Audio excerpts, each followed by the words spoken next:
कैसे हैं बड़ी चारों तरफ ये खाक के अंबार कैसे हैं। भैया शत्रुघ्न, ये सारी महलों में चील क्यों मंडरा रही है? सभी छोटे बड़े अपने आंखों से आंसू क्यों बहाते हैं? साही महलों में चीलें आज क्यों मंडरा रही इतनी। साही महलों में चीलें आज क्यों मंडरा रही इतनी। सभी छोटे बड़े क्यों आँख से आंसू बहाते हैं। सभी छोटे बड़े क्यों आँख से आंसू बहाते हैं। भैया शत्रुघ्न, अजाने क्यों मेरी बाएं आंख धड़क रही है। वह देखो, वह देखो, सूर्यवंशी झंडा भी झुका हुआ है। ये सूर्यवंश का झंडा झुका है सूर्य में किसके। ये सूर्यवंश का झंडा झुका है सूर्य में किसके। नहीं कुछ समझ में आता भड़कती आँख बाई है। नहीं कुछ समझ में आता भड़कती आँख बाई है। भैया शत्रुघ्न, मेरी समझ में अभी तक कुछ नहीं आया कि इस महानगरी की ऐसी दुर्दशा कैसे हुई। राजभवनों पर काल रूपी चीलें मंडरा रही है। सभी बाजार सूने पड़े हुए हैं। जो नगरवासी हमें देखता है वह दूर से ही अपना रास्ता बदल देता है, निकट तक नहीं आता। मेरे विचार से तो दाल में कुछ काला अवश्य है भैया। वह देखो सूर्यवंशी झंडा भी झुका हुआ है। हाँ भ्राताश्री, लक्षण तो बुरे नजर आ रहे हैं। हमें अब शीघ्र ही महल की ओर चलना चाहिए। हाँ भैया, चलो चलो भैया, शीघ्र चले। चलो भैया। अपेक्षा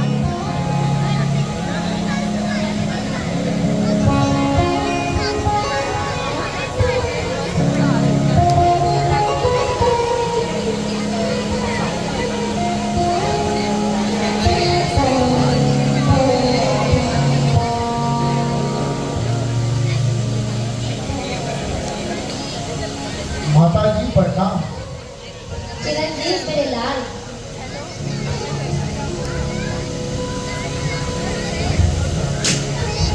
माता जी प्रणाम। खुश रहो मेरे लाल।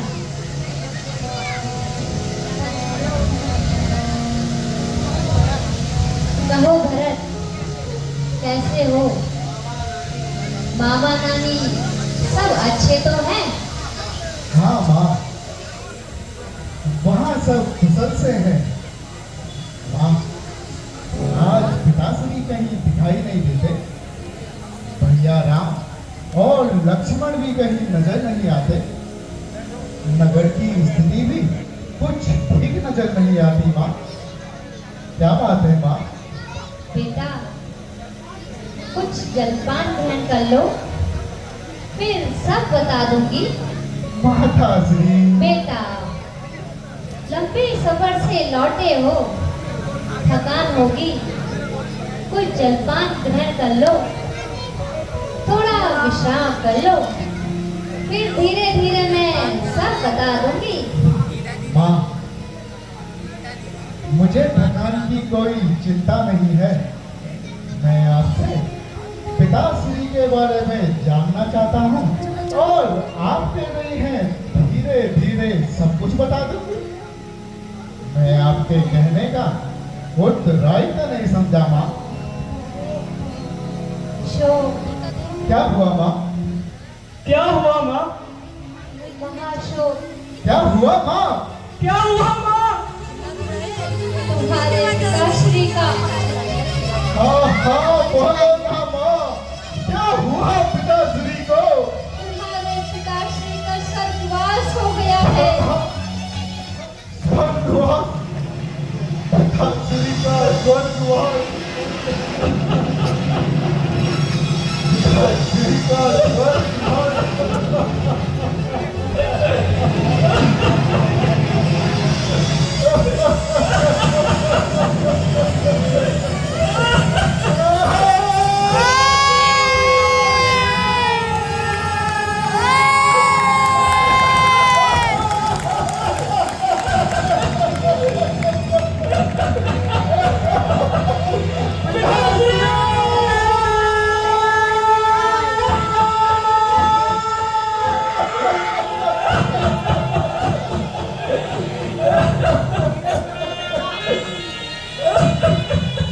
धीरज रखो बेटा, धीरज रखो। जीना मरना तो विधाता के अधिकार में है। कितना भागा हूँ मैं, अंतिम बार भी उनके दर्शन तक न कर सका। हाँ, पिताश्री!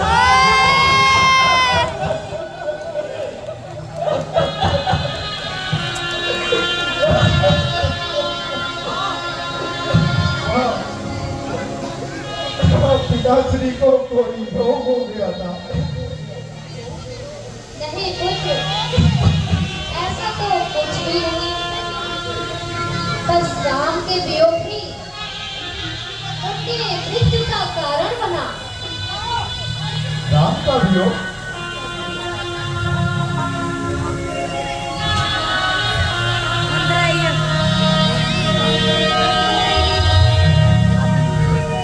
आप कैसी असमंजस भरी बातें कर रही है माँ, मुझे ठीक प्रकार समझाएं। बेटा, ठीक तो मैंने सही समय पर कर दिया था, अन्यथा अनर्थ हो जाता, अनर्थ। अनर्थ? कैसा अनर्थ माँ, कैसा अनर्थ? ये तो भला हो इस मथुरा का।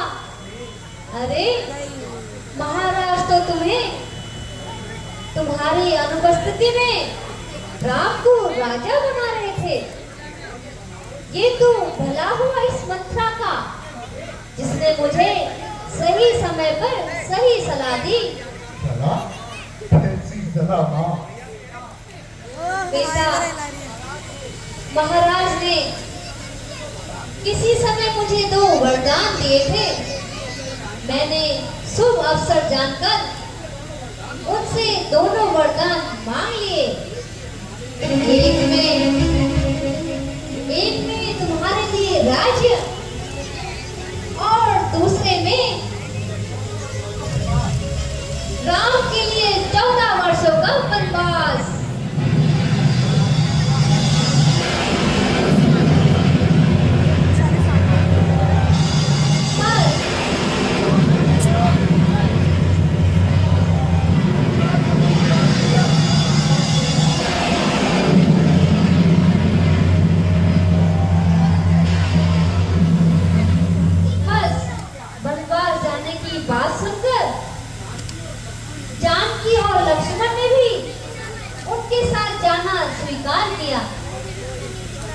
और उन तीनों के जाते ही महाराज। यह तो आपने बड़ा ही सुंदर कार्य किया गया माँ। इसके लिए तो अवश्य ही तुम्हें कोई पारितोषिक मिलना चाहिए। हाँ हाँ पुत्र हाँ, राज्य के असली अधिकारी तो तुम ही हो। मैं तुमसे यही सुनना चाहती थी, मैं तुमसे यही सुनना चाहती थी। अधिकारी, राज्य का अधिकारी। नहीं माँ नहीं, तुमने मुझे अवज्ञा नहीं, संसार का अधिकारी बना डाला। इतिहास के पन्नों पे सर्वदा के लिए कलंकित कर दिया।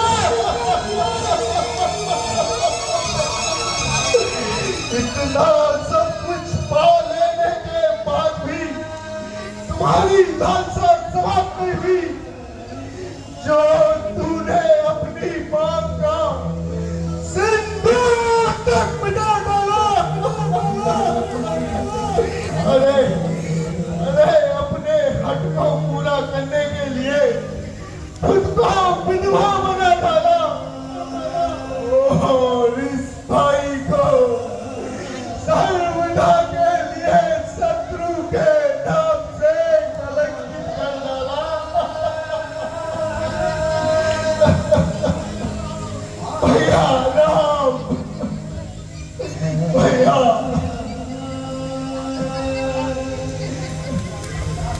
विवाह के पश्चात पिताजी ने तुम्हें पांच सुख से वंचित रखा। जो तुम्हारे अधिकार भोगने की लालसा अभी समाप्त नहीं हुई। मुझे पुत्र रूप में पाल लेने के बाद भी तुम्हारे अन्याय की ज्योति चोला बन के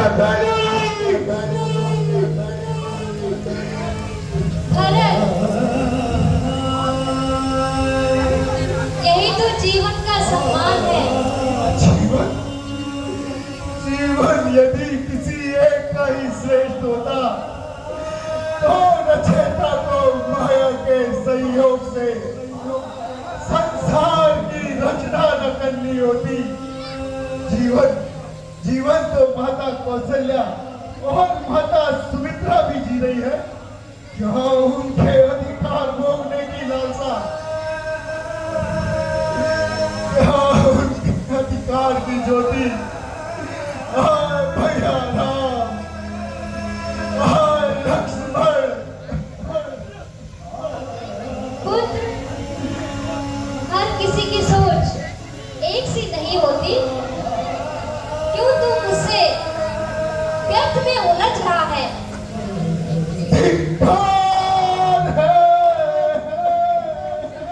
धिक्कार है मेरे जीने पर, जो मैंने तुझ जैसी सिलवरी की कोख से जन्म लिया।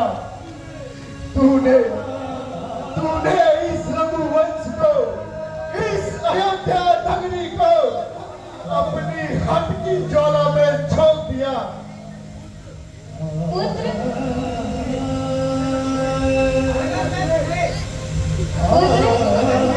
अगर मैं तुम्हें अपने पुत्र को एक राजा के समान देखना चाहती हूँ तो क्या बुरा किया मैंने? पहले तो तूने अपनी इस कलंकित चिपिया से इस हरे भरे उपवन को उजाड़ दिया। इस स्वर्ग समान अयोध्या नगरी को मंगत के समान बना दिया। और अब तुम यह चाहती हो मैं इस मनगढ़ पे राज्य करूं? अरे मनगढ़ पे तो चीज कौवा और ढिंड राज्य करते हैं। क्या मैं चील हूँ? क्या मैं कौवा हूँ? क्या मैं ढिंड हूँ? जो इस मनगढ़ पे राज्य करूं, राज्य करूं, राज्य करूं। भरत, मैंने जो कुछ भी किया है वो सब तेरे भले के लिए किया है। भला मंजूर था तुझको तो यूं धरती भरा में जन्म जब लिया था मैंने तो दबा देती कहाँ ऐसा मत कहो। हे ईश्वर मुझे मृत्यु दे दे। हे परमेश्वर मेरा अंत कर दे। नहीं पुत्र नहीं, ऐसा मत कहो बेटा। मैं तुम्हारी माँ हूँ। इससे अच्छा होता कि मेरा जन्म ही ना हुआ होता। कम से कम मैं आज यहाँ अपयस की मौत तो ना मरता। भैया राम को वनों में भेजते समय तेरी जिभ्या तनिक भी नहीं कापी। तुम ऐसा क्यों कह रहे हो पुत्र? मैं तुम्हारी माँ हूँ। नहीं, तुम मेरी माँ नहीं हो सकती। तुम तो कलंक हो, कलंक। रघुवंश के माथे पर एक कलंक। जी चाहता है, जी चाहता है अपने इन हाथों से खुद को ही समाप्त कर दूं। नहीं भरत नहीं, नहीं पुत्र नहीं, ऐसा मत कहो बेटा। तुमने मेरी दूध की लाश तो रखी होती पुत्र। वही दूध तो मुझे लजा रहा है। जो मुझे ये खबर होती तो दुनिया से ही चल देता। न पीता दूध तेरा, पीता तो उलट देता। यदि तुमसे गर्भ में मैं ये फरियाद करता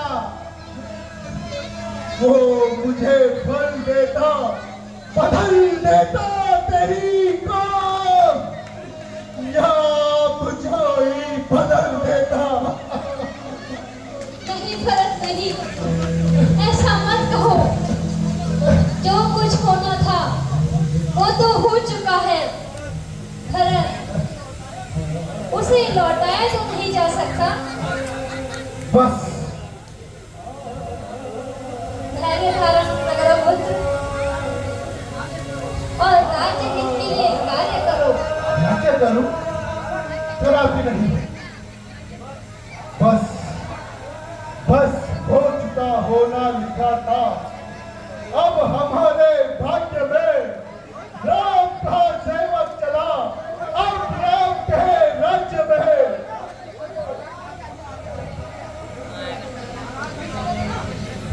महाराज, रानी जी ठीक तो कहती हैं।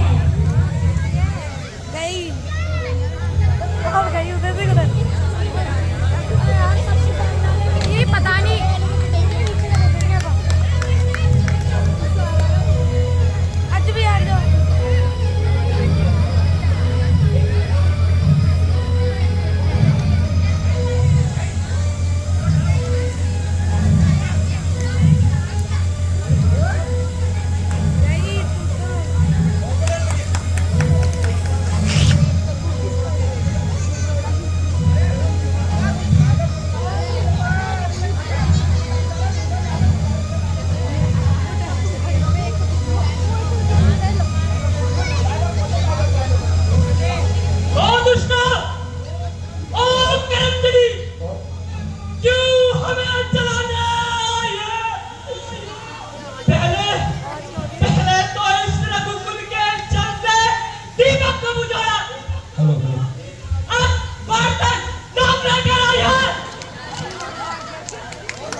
और ये बात तुझे मैं ऐसा दंड दूंगा। नहीं शत्रुघ्न नहीं, स्त्री पर हाथ उठाना पाप है। आज से यह भरत तुम्हारे कक्ष में कभी भी प्रवेश नहीं करेगा। हे सूर्यदेव तुम साक्षी हो, हे अवधपुरी तुम साक्षी हो, हे महल की चारों दीवारों तुम साक्षी हो। आज से मैं दशरथ पुत्र भरत अपनी माता कैकेयी का सर्वदा के लिए त्याग करता हूँ, त्याग करता हूँ, त्याग करता हूँ, त्याग करता हूँ। अरे भरत नहीं,